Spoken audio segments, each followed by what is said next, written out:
Well, folks, as you can see here, we are experiencing a rather serious blizzard. It's a very white Christmas this year. Lots of snow on the ground.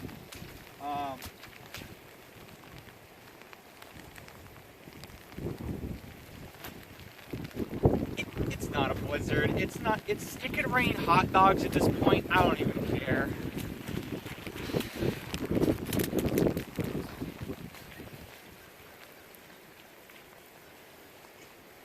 Yes, that's right. My sources are telling me we are now experiencing a Category 8 glizzard.